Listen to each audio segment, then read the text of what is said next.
Hello everyone, I am Manjunath CV, working as Assistant Professor at Government First Grade College, CS Pura.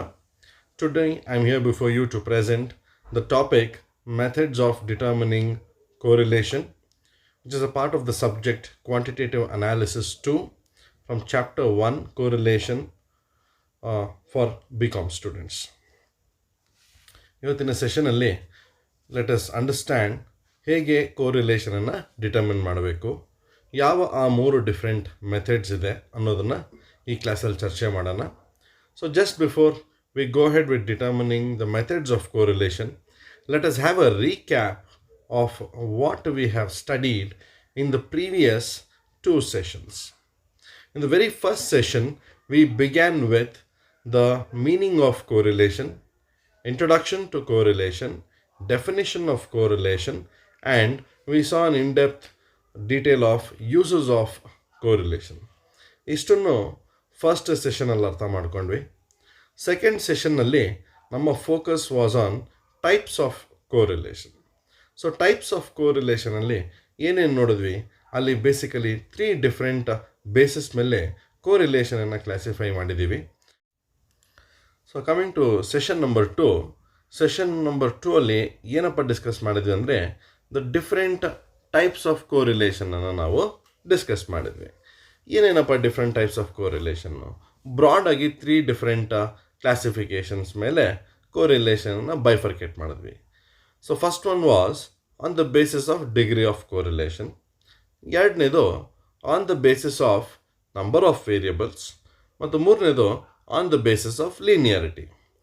On the basis of degree of correlation ಬಂದಾಗ ಅಲ್ಲಿ positive ಕೋರಿಲೇಷನ್ನು ಮೊದಲನೇದಾಗಿ, second negative ಕೋರಿಲೇಷನ್ನು, ಮೂರನೇದು no correlation. Second category on the basis of number of variables we had number 1 simple correlation and second one multiple correlation. ಮೂರನೇದು on the basis of linearity we had linear correlation ಮತ್ತು non linear correlation ಅಥವಾ curved correlation. So ಇಷ್ಟು ನಾವು last 2 ಸೆಷನ್ಸಲ್ಲಿ ಇನ್ ಡೆಪ್ತಾಗಿ ಎಲ್ಲವನ್ನು ನೋಡಿದ್ದೀವಿ. So ಇವತ್ತಿನ session is session number 3. ಈಗಾಗಲೇ ಹೇಳಿದೆ ಟೋಟಲ್ 8 ಅವರ್ಸಲ್ಲಿ ಕೋರಿಲೇಷನ್ ಅನ್ನೋ ಚಾಪ್ಟರ್ನ ಕಂಪ್ಲೀಟಾಗಿ we will try to understand. So now in this session we are going to understand the methods of determining correlation. So there are 3 different methods. ಮೊದಲನೇದಾಗಿ scatter diagram, ಎರಡನೇದು Karl Pearson's coefficient of correlation, ಮತ್ತು ಮೂರನೇದು Spearman's rank correlation. Coming to scatter diagram, this is a theoretical concept. So ಕೋರಿಲೇಷನ್ನ ಹೇಗೆ graphically represent ಮಾಡಬಹುದು ಅನ್ನೋದು scatter diagram ಮಾತಾಡುತ್ತೆ. ಇಲ್ಲಿ ಯಾವುದೇ ರೀತಿ ಕ್ಯಾಲ್ಕುಲೇಷನ್ ಪಾರ್ಟ್ಸ್ ಹೆಚ್ಚಿಗೆ ಇರಲ್ಲ ಸ್ಕ್ಯಾಟರ್ ಡಯಾಗ್ರಾಮಲ್ಲಿ. It is a simplest form of determining correlation. So ಪ್ರತಿಯೊಂದು ಮೆಥಡ್ಗೂ ಅದರದೇ ಆದಂಥ ಕೆಲವೊಂದು ಮೆರಿಟ್ಸು ಮತ್ತು ಡಿಮೆರಿಟ್ಸ್ ಇದ್ದಾವೆ. That let us look in to it at a later stage. ಎರಡನೇ ಮೆಥಡ್ ಬಂದು Karl Pearson's coefficient of correlation. So first ಮೆಥಡಲ್ಲಿ ಏನು ಡ್ರಾಬ್ಯಾಕ್ ಇತ್ತೋ ಆ ಡ್ರಾಬ್ಯಾಕ್ನ ಅಥವಾ ಲಿಮಿಟೇಷನ್ನ ಆನ್ಸರ್ ಮಾಡಿದ್ದೇ Karl Pearson's coefficient of correlation.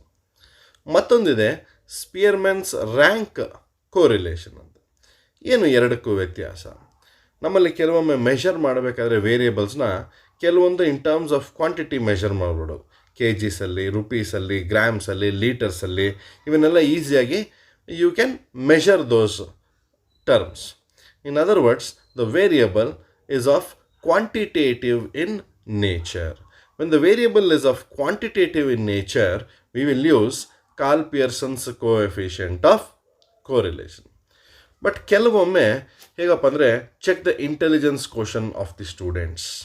Is there any relationship between the intelligence quotient of the students or beauty of different women or certain subjective characteristics ಕೊಟ್ಟಾಗ we will not be in a position to measure it in quantitative terms.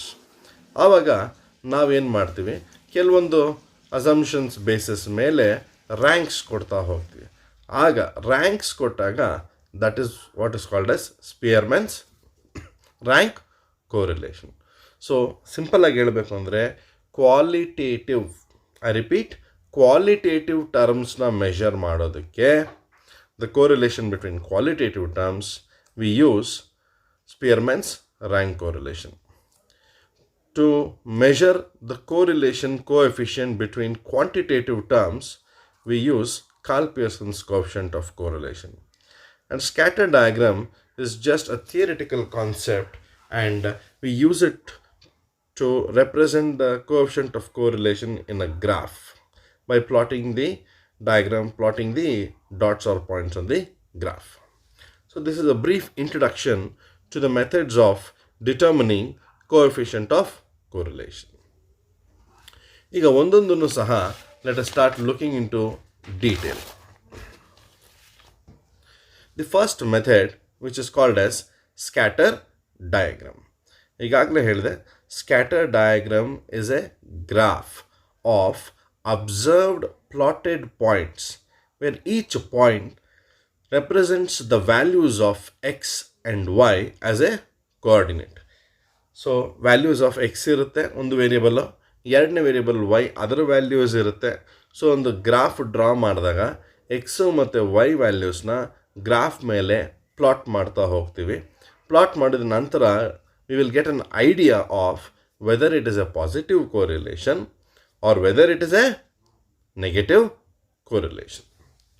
Therefore, it portrays the relationship between these two variables graphically.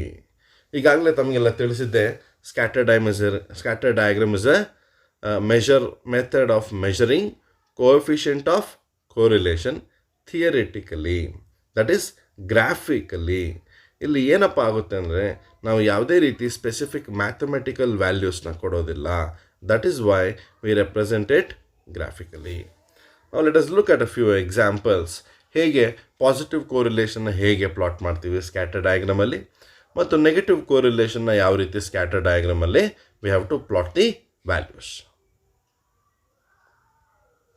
ನೋಡಿ ಸ್ನೇಹಿತರೆ, ಇಲ್ಲೊಂದು example ಇದೆ. ಇಲ್ಲಿ ಎರಡು variables ಇದೆ. ಒಂದು cost of sugar, ಮತ್ತೊಂದು quantity sold. So we have how many variables? 2 variables. Again, what kind of an analysis? Bivariate analysis. So ಇಲ್ಲಿ ಕಾಸ್ಟ್ ಆಫ್ ಶುಗರ್ ಒಂದು ವೇರಿಯೇಬಲ್ ಆದರೆ ಮತ್ತೊಂದು variable quantity sold. Now when it comes to cost of sugar, we have the values as 35, 38, 40, 42 and 44. And quantity sold is 100, 90, 85, 80, 75. ಏನಪ್ಪ ಇದರ ಅರ್ಥ ಅಂದರೆ, cost of sugar per kg 35 rupees ಇದ್ದಾಗ quantity sold is 100 kgs of sugar is sold. Now when the cost is increasing from 35 rupees to 38 rupees, ಏನಾಗ್ತದೆ, price ಜಾಸ್ತಿ ಆಗ್ತಾ ಇದೆ. Demand ಏನಾಗ್ತದೆ, from 100 kgs it is coming down to 90 kgs. So if you observe, one variable is increasing. ಯಾವುದು? Cost of the sugar increase ಆಗ್ತಿದೆ, 35ರಿಂದ 38, 3 ರೂಪಾಯಿ ಜಾಸ್ತಿ ಆಯಿತು. ಆದರೆ quantity sold, that is the other variable, is decreasing. 100ರಿಂದ 90 ಕಡಿಮೆ ಬರ್ತಾ ಇದೆ. ಅದೇ ರೀತಿ ಫರ್ದರ್ ಅಬ್ಸರ್ವ್ ಮಾಡಿ, 38 ರೂಪೀಸ್ ಇರುವಂಥ ಶುಗರು ಪರ್ kg 40 ರೂಪೀಸ್ ಆಗುತ್ತೆ. ಹಾಗಾಗಿ ಪ್ರೈಸು ಮತ್ತೆ ಏನಾಗುತ್ತೆ, ಜಾಸ್ತಿ ಆಗುತ್ತೆ, cost by further 2 rupees. Demand ನೋಡಿ, 90 kgs ಇದ್ದಿದ್ದು 38 ರೂಪೀಸಲ್ಲಿ ಇದ್ದಾಗ 40 ರೂಪೀಸ್ ಮಾಡಿದಾಗ quantity again reduces to 85. So gradually ಮತ್ತೆ ಶುಗರ್ ಕಾಸ್ಟ್ ಇನ್ಕ್ರೀಸ್ ಆಯಿತು, ಕ್ವಾಂಟಿಟಿ ಸೋಲ್ಡ್ ಏನಾಯಿತು, ಕಡಿಮೆ ಆಯಿತು.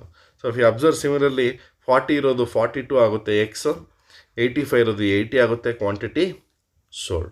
So looking at this diagram, this chart we can understand, as the cost of the sugar keeps on increasing, the quantity sold is gradually decreasing. ಒಂದು ಜಾಸ್ತಿ ಆಗ್ತಾ ಇದೆ, ಮತ್ತೊಂದು ಕಡಿಮೆ ಆಗ್ತಾ ಇದೆ.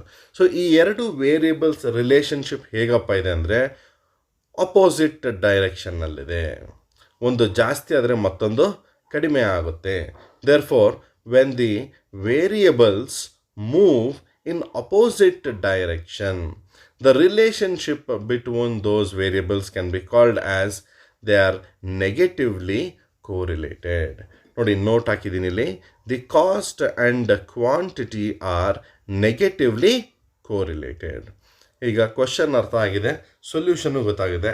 How do we represent it on the graph?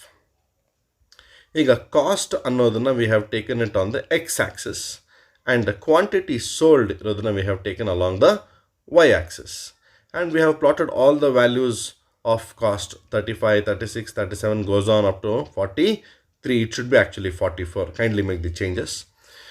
Quantity bando 75, 80, it goes on up to 105 kgs. If you observe 35 rupees iddaga cost of the sugar, quantity demanded 100 kgs ಇದೆ. ಅಲ್ಲಿ ನೋಡಿ ಅಲ್ಲೊಂದು ಮಾರ್ಕ್ ಡಾಟ್ ಮಾಡಿದ್ದೀನಿ already graph ಮೇಲೆ. You can see that plot there, right? Next, when the cost of the sugar is increasing to 38 rupees, quantity sold ಎಷ್ಟಾಗಿದೆ ನೋಡಿ 90 rupees. Exactly 90 ಹತ್ರ ನೋಡಿ, you can observe again there is a mark which is plotted.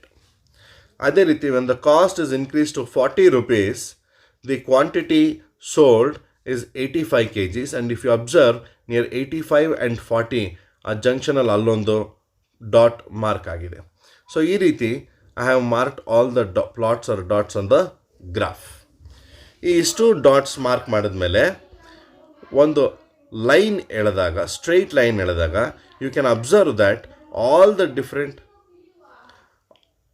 Different marks are plotted very close to the line. ಸ್ವಲ್ಪ ಆಚೆ ಈಚೆ ಇದೆ. So which means more or less all the variables are correlated to each other in a very close manner. This can also be called as a linear correlation. So ಈ ರೀತಿ this diagram represents a negatively correlation between cost of sugar and quantity sold. Now looking at example number 2. Example number 1 was an example for negative correlation. If you look at example number 2, this is an example of positive correlation. Now on one side we have variable number 1, which is the price of the watch in rupees, and the second variable is the quantity sold in numbers. If you observe here, when the price of the watch is 1200 rupees, the number of units sold is 12 units. That is 12 number of watches.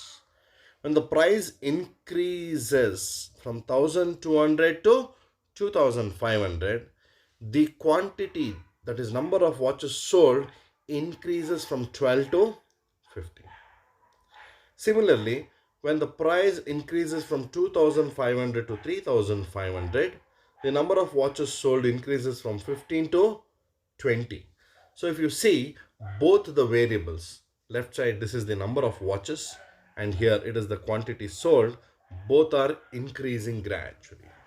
So which means both are moving in the same direction, both are moving upwards. Therefore when we plot those dots in the scattered diagram like what we are seeing here, see for example in the x-axis we have the price of the watches, and towards the y-axis we have the quantity sold. X-axis price of the watches and y-axis it is the quantity sold, number of watches sold. So when the price is 1200, you can observe that the number of units sold is 12. So if you observe the graph here, about 10, somewhere near 12 and 1200 where they coincide, there is a mark which is plotted on the graph. ಅದೇ ರೀತಿ 2500 ರೂಪಾಯಿ ಬೆಲೆ ಆದಾಗ X ಆಕ್ಸಿಸಲ್ಲಿ ವಾಚಿನ ಬೆಲೆ, ಅಲ್ಲಿ ಎಷ್ಟು units sales ಆಗಿದೆ? 15 unit sale ಆಗಿದೆ. ಸೊ 2500 ಮತ್ತು 15 ಕೋಯಿನ್ಸೈಡ್ ಆಗೋ ಜಾಗದಲ್ಲಿ ಮತ್ತೆ ನೋಡಿ ಅಲ್ಲಿ ಡಾಟನ್ನು ಪ್ಲಾಟ್ ಮಾಡಿದ್ದೀವಿ. ಅದೇ ರೀತಿ ಮಿಕ್ಕ ರಿಮೈನಿಂಗ್ ವ್ಯಾಲ್ಯೂಸ್ ಎಲ್ಲ ನಾವು ಈ ಗ್ರಾಫಲ್ಲಿ ಪ್ಲಾಟ್ ಮಾಡ್ತಾ ಹೋಗ್ತೀವಿ ವ್ಯಾಲ್ಯೂಸ್ನ. ಸೊ ಪ್ಲಾಟ್ ಮಾಡಿ ಕೊನೆಯದಾಗಿ ಒಂದು ಲೈನ್ ಎಳೆದಾಗ, ಸ್ಟ್ರೈಟ್ ಲೈನ್ ಎಳೆದಾಗ ನಾವು ಅಬ್ಸರ್ವ್ ಮಾಡ್ಬೋದು ಎಲ್ಲ ವ್ಯಾಲ್ಯೂಸು ಸಹ ಆ ಲೈನಿನ ಭಾಳ ಹತ್ತಿರದಲ್ಲೇ ಪ್ಲಾಟ್ ಆಗಿದ್ದಾವೆ. So this is a positive correlation. When the two variables move in the same direction, that is called as positive correlation. Generally, positive correlation ಅಲ್ಲಿ line will be slanting towards upwards. Negative correlation ಅಲ್ಲಿ linear line will be slanting downwards. ಈಗ clear ಆಗಿ ನೋಡಿದ್ವಿ. ಇಷ್ಟೇ scatter diagram ಅಲ್ಲಿ this is what we get in the scatter diagram. How we plot values and calculate coefficient of correlation. Technically speaking, there is nothing to calculate. There is no formula. ಕೊಟ್ಟಿರೋ ವ್ಯಾಲ್ಯೂಸ್ನ just ಗ್ರಾಫಲ್ಲಿ ತೋರಿಸೋದಷ್ಟೇ scatter diagram through X axis and Y axis. ಈಗ ಈ method initially ಚೆನ್ನಾಗಿತ್ತು, but ಕೆಲವೊಂದು ಸಂದರ್ಭಗಳಲ್ಲಿ in certain circumstances we will not be in a position to identify whether it is positively correlated or whether the variables are negatively correlated. Is there any correlation or is there no correlation? It will be in a confusion state. For example, let us look at the next slide. Now, look at this slide, my dear friends. It says graph 1, graph 2 and graph 3. Before I go to graph 3, graph 1 was negative correlation. Graph 2 was positive correlation. It was very clear and there is no confusion in graph 1 and 2. That is problem 1 and 2, which we have already done. But look at the graph 3 here.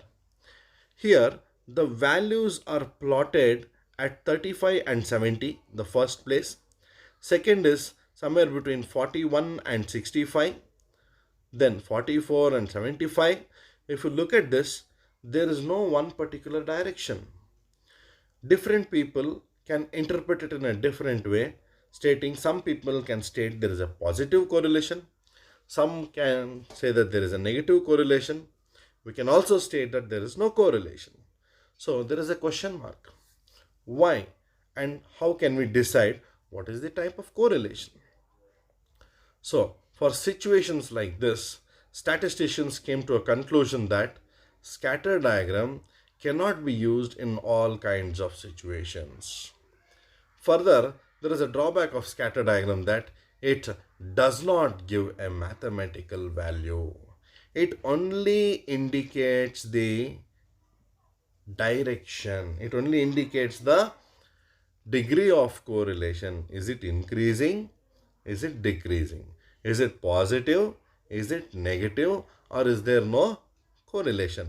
But the scatter diagram's major drawback or limitation is that it does not give any kind of a mathematical value. This was the major drawback of scatter diagram method of correlation coefficient. To overcome this limitation, a British mathematician named Carl Pearson introduced his own method of correlation coefficient, in which he gives a specific mathematical value. So with this, I hope you all have understood what is the scatter diagram method of calculating correlation coefficient. So let us proceed further. This is Carl Pearson's coefficient of correlation. Mr. Carl Pearson was a British mathematician. He was a British mathematician and he was the first person to introduce in the year 1892 to use the term correlation coefficient. So Carl Pearson's correlation coefficient is denoted by R, small r, and the value of this correlation has upper limit and lower limit. It lies between either -1 or at the most maximum +1. So please keep it in mind. Carl Pearson's coefficient of correlation values should lie between -1 and +1. At any point of time when you are solving the questions, dear students, if the value of your R is either more than +1 or if it is either less than -1, you can just understand that there is some problem in your calculation. The maximum values of R lies between -1 to +1. The coefficient of correlation R measures the degree of linear relationship between two variables, say x and y. The degree of correlation is expressed by a value of coefficient. The direction of change is indicated by the sign, which is either negative or positive. So ಇಷ್ಟೊತ್ತು scatter diagram ನಾವು ನೋಡಿದ್ದು ಐದರ್ positive ಆಗಿರ್ತಾ ಇತ್ತು ಅಥವಾ negative ಆಗಿರ್ತಾ ಇತ್ತು. But ಅಲ್ಲೇನಾಯಿತು, mathematical value ಇರಲಿಲ್ಲ. ಹಾಗಾಗಿ ಇಲ್ಲಿ Karl Pearson's coefficient of correlation gives us a mathematical value. Now, when we look at here, there are two different methods of calculating Karl Pearson's coefficient of correlation. Number one, either by using the actual mean, or number two, by using the assumed mean. So the two methods through which we can calculate Karl Pearson's coefficient of correlation, there are two different formulas. One for calculating deviations from actual mean. Second formula is when deviations are taken from assumed mean. ಈಗ actual mean ಯಾವಾಗ ತಗೋಬೇಕು, assumed mean ಯಾವಾಗ ತಗೋಬೇಕು. If we are able to find out the mean value and if it is a proper value, we can take actual mean.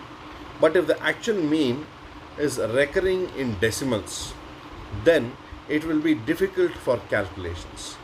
In such circumstances, we can go ahead and take the assumed mean. So this is how we have two different methods under Karl Pearson's coefficient of correlation. Interpretation of correlation coefficient.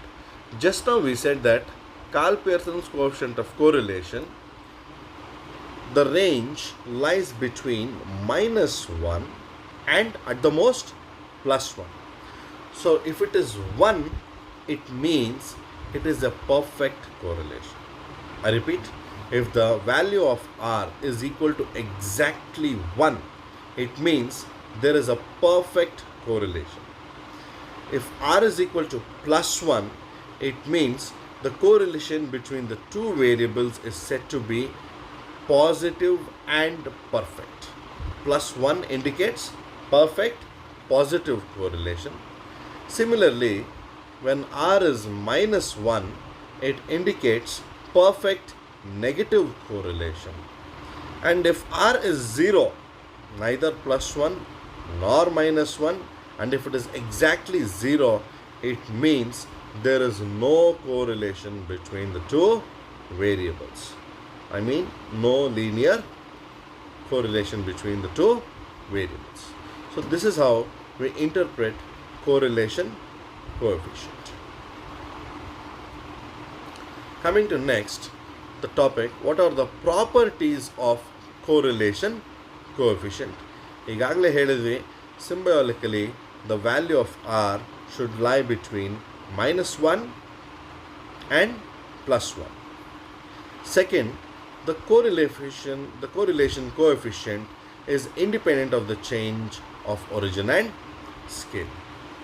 Third, the correlation coefficient is the geometric mean of two regression coefficients, that is R is equal to square root of bxy into byx. The formula is not reflecting there. It is given in the notes in detail. So these were the properties of correlation coefficient. Now coming towards the conclusion, let us revise the entire topic. What all have we tried to understand today? In today's session, we have tried to understand, number one, the various methods of determining correlation, namely scatter diagram, how to plot values graphically. Second, Karl Pearson's coefficient of correlation, what are its properties, how do we interpret Carl Pearson's coefficient of correlation, and what are the two different methods. One, by using actual mean method, and second, we can find out Carl Pearson's coefficient correlation by using the assumed mean method. So under Carl Pearson's coefficient of correlation, we have two methods. Either we have to solve it under the actual mean method or under the assumed mean method. And please make a note, dear students, in your examination for a 15 marks question, they may ask either Carl Pearson's coefficient of correlation, or you may get a question on Spearman's rank correlation. Any of the two will definitely, any one will be definitely asked, generally based on the past 8 to 10 years question papers. And under Carl Pearson's coefficient correlation, sometimes they will specifically mention whether it should be done under the actual mean method or under the assumed mean method. But if the question does not tell you to solve under which particular method, the students, you will have complete freedom to choose any method of your choice. You can either choose to solve it under actual mean method, or you can choose it to solve under assumed mean method. It is left to the choice of the student. But most important point, whether you solve it under actual mean method or whether you solve it under assumed mean method, the final answer remains the same. Methods may be different, actual mean or assumed mean, but the final answer will be the same. Please make a note of this, right? So there is no different answers. The final answer has to be the same. It should be the same. This is what we have discussed in today's session. ನಿಮಗೆಲ್ಲ ಅರ್ಥ ಆಗಿದೆ ಅಂತ ಅಂದ್ಕೊಳ್ತೀನಿ. So I hope you all have understood. Thank you.